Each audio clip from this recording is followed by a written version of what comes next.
Ok, então agora a gente vai olhar com um pouco de mais detalhe para os processos de desenvolvimento de software e nesses processos de desenvolvimento a sua história também. Tá? Então, antes da gente falar em processos, a gente falava, não existiam processos, né? As pessoas iam lá, faziam de qualquer jeito, né? E aí é uma piada que eu gosto, né? Ah, vou visitar o cliente e vocês começam a fazer aí.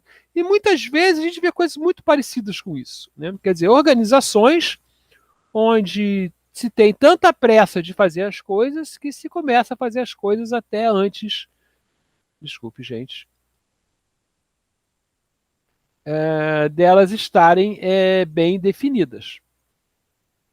Ok? Então, isso aqui a gente poderia falar, né, que é um que a gente chama de Big Bang, né? Olha só, vamos lá, vamos fazer o quê? Ó? Desenvolve software, esse desenho está errado, tá? Isso aqui não são informações, né? Então a gente pode falar esse exemplo está errado, né? É, não,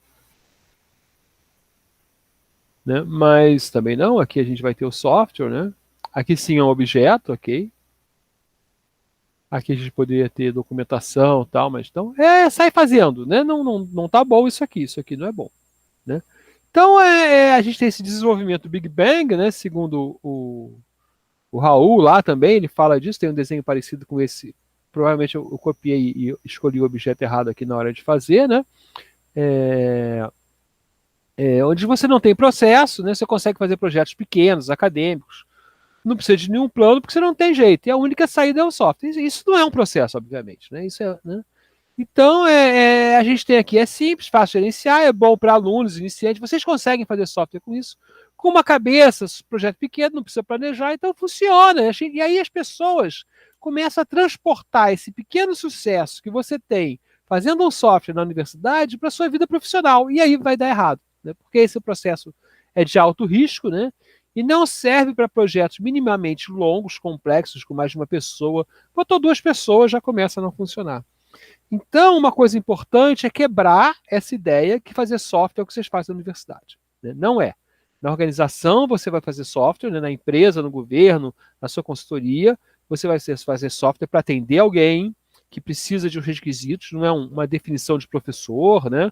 Ele precisa dos requisitos funcionando, você vai ter que falar com pessoas que têm que vão fornecer coisas para você, você vai ter que fazer entrevistas, você vai ter que fazer plano, módulos no processo, reusar coisas que as empresas têm, usar o banco de dados, conversar com outras pessoas, né? Ser parte de uma equipe. Então, tudo isso exige um processo de software, né? E aí, uma coisa importante é o problema das cabeças, né? Quanto mais cabeças, com mais pessoas você vai conversar. A gente deve falar mais tarde, né?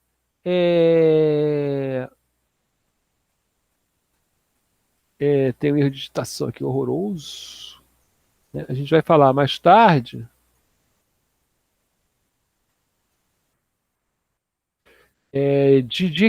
até de gestão de equipe em função disso, né? Então, se você tem uma pessoa na equipe, tá ótimo, né? Tá tudo na sua cabeça, você faz o seu plano, você tem um plano virtual, um quase plano na cabeça, sai fazendo. Se você tem duas pessoas, você já tem que combinar alguma coisa. Ó, agora mesmo eu combinei, ó, ontem, às 5 horas da tarde, eu parei de trabalhar num projeto, né? Um associado meu, né? O cara que vai apresentar comigo o projeto, ele quer o curso de amanhã de manhã, né? Ele pegou o trabalho, a apresentação, e ele me passa às 11 horas da manhã, diz o que fez, e eu passo a trabalhar, porque ele vai trabalhar lá no trabalho dele, né? E eu vou ter a tarde, não, a tarde até, eu vou ter a tarde para poder acabar a apresentação. Então, com duas equipes, a gente conversa fácil, combina assim, não precisa de GitHub, não precisa de grandes coisas. Até que o GitHub ajuda, mas não é essencial, né? Com três pessoas, eu já tenho três comunicações. Já tenho que combinar com o João, com o Manuel, já fica difícil eu marcar uma reunião. Com quatro pessoas, já tenho seis combinações, né? E quanto mais pessoas, eu vou ter mais combinações, né? Então eu tenho, na verdade, eu tenho muitas formas de comunicar, e aqui só 2 a 2, né? Então eu tenho combinação de N 2 a 2, mas eu também posso querer ter reuniões com três pessoas, reuniões com quatro pessoas, né? E aí né, e aí fica tudo mais difícil de marcar, de executar, de dividir planos, de informar. Então, a engenharia de software, basicamente, ela existe porque a gente não faz projetos sozinho. A gente faz projetos com todas as partes interessadas, né? Isso gera questões de comunicação, inclusive a gente passa a ter reunião, como todos os tipos de projeto, com mais de uma pessoa, né? Isso exige mais organização e coisas assim, né? Então, aqui, ó, a nossa curva de complexidade apenas para a combinação 2 a 2, ela segue esse padrão aqui. Se você for colocar todas as linhas de comunicação realmente que você precisa, né, além das linhas, os trios, né, você tem muito mais.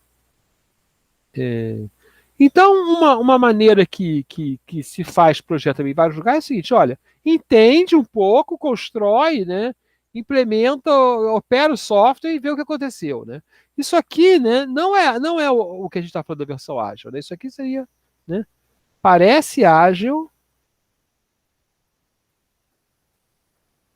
mas não é. Porque a gente está falando em construir sem organização, sem entender o que está fazendo, e geralmente o cliente, né, vai ficar insatisfeito muitas vezes. Tá? Então a gente vai evoluindo aqui o nosso processo, né, e vai chegar, né, numa discussão que existe até hoje, mas que ela fica mais forte de tempos em tempos, que é a seguinte: eu tenho que criar documentos e entender a coisa por documentos, ou eu tenho que usar exemplos. Tá? Então, no início, era assim, ó, eu tenho software em cascata ou eu tenho por prototipagem? E esse é o desenho típico do software em cascata, certo? Isso aí que está aí, gente, a gente tem que fazer, tá? O problema é o tamanho, a quantidade de tempo que a gente gasta e quantos a gente faz ao mesmo tempo, né? Então, a discussão atual ainda é a mesma, né? E é processos prescritivos versus processos ágeis, né? Então, os processos prescritivos atualmente seria o RUP, né, o processo unificado, né, e os processos ágeis, o XP, né, ou até a própria versão ágil do RUP, né. Então, deixa eu botar aqui, deixa eu andar um pouquinho aqui, ó, vou botar aqui, ó, processo unificado, né, e obviamente aqui no Brasil hoje a gente fala de ágil. Não vou chamar aqui de tentativas, não, vou chamar aqui de iterações. E agora tem uma tentativa dos processos prescritivos de voltarem à tona, por quê? Porque alguns lugares o processo ágil não atende, quer dizer, você quer ser ágil, mas você quer trazer de volta a documentação, porque a documentação é essencial. Tentativa dos projetos, processos, com muita documentação. Voltar. E aí você pode falar, como é que eu vou mandar o homem à lua, né, num processo ágil? Né? Meio complicado, né? Porque você vai fazer, não tem como fazer, né? Ah, eu vou agora iterações tão boas, apesar do que a prática espacial hoje em dia, né, é de iterações, né? A gente vê aí o pessoal destruindo foguete, porque não, essa iteração aqui a gente quer fazer o foguete explodir mesmo, né, para entender quando ele explode, né? Então a gente fala, ó, tudo bem, a onda agora é a onda do Scrum, mas qual será a próxima onda, né? O Scrum, será que vai ficar aí para sempre? Provavelmente não, né? E a tendência é você ter processos ágeis, mas com mais passos pré-determinados. Porque o Scrum, por exemplo, não fala nada de software. O XP já fala bastante de como fazer software, né? Ele fala, você tem que ter pair programming, né? O XP não, o XP você vai adotando, o Scrum não, você vai adotando as suas práticas. Eu botei ágil aqui, mas eu queria botar Scrum. Então a gente tem alguns processos, a gente vai ver aí uma certa evolução entre eles, né? Processos modelo em cascata, em prototipação em V e especificação operacional, modelo transformacional, né? Então a gente tem muitos processos, tá? O que significa eu falar que nós temos muito processo? Né? Olha só, a gente tem vários processos em cascata. Né? Esse aqui é uma norma, se não me engano, do Departamento de Defesa, né? Uma dessas do Departamento de Defesa, outra é da NATO, né? Você tem, então, você vai estar na literatura, você vai encontrar esses modelos. Tá? Aqui você tem processos que já têm certo paralelismo. Né? Por exemplo, esse aqui. Ó, esse aqui você define, faz o projeto e depois você desenha e desenvolve as partes em paralelo, né? Aqui também, ó, você tem uma estratégia, a gente chama isso de concepção normalmente, ver a viabilidade, né? Aí você tem que construir um plano de projeto, né? Você faz aí você compra e aí você faz essas coisas e tal. Então, tem projetos um pouco mais complicados com em cascata, né? Esse aqui, por exemplo, tem um ciclo, né, de desenvolvimento, né? Então, aqui você tem evolução. Aqui você tem processos em V, né? A ideia é a seguinte, olha, sempre que você faz algo, você gera uma documentação que vai gerar um check, uma verificação mais tarde, né?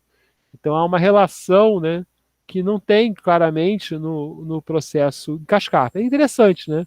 Quem faz isso aqui está fazendo em cascata, né, e não está gerando, né, uma maneira de mais tarde testar. Então fala, olha só, quando você quando você faz esse negócio em cascata aí, você tem que me ensinar uma maneira de mais tarde ver se eu fiz o que eu combinei. Tá? Aqui já tem os processos em ciclo, todos baseados no Plan Do Check Act, né, obviamente, né, onde você tem ciclos onde você vai vendo o problema, né, e aí vários processos também que eu peguei na web. Né. Aqui processo também em ciclos, né, onde você tem uma fase inicial, tá, de iniciar o processo e depois o processo propriamente dito vai correr ao longo do tempo. Né. Então a gente tem vários processos desse tipo, né? E aqui estão grandes tipos de modelo de processo, certo? A gente vai olhar esses processos, então, também aqui uma visão geral, né? E a gente vai olhar esses processos na próxima sequência de slides.